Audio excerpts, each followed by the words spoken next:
Sa mga tinanggal ating mga kababayan at kung kayo po ay tinanggal sa inyong company, ay ang gawin po ninyo ay magtungo po kayo dyan sa NLRC sa May Banawe.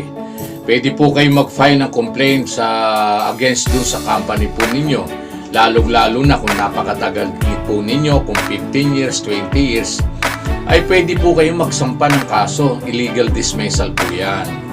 Siyempre, patunayan po ninyo, kayo po yung empleyado nila, meron kayong ID, meron kayong payslip para madagdagan yung kalaman ng ating mga kababayan.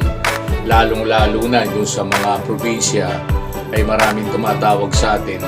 Simple lang po yan ating mga kababayan. Kapag po kayo ay tinanggal, mag-file po kayo ng kaso dyan sa NLRC po at may mga sa probinsya meron din po yan at dito sa atin sa Manila sa NLRC naman sa May Banawe po yan.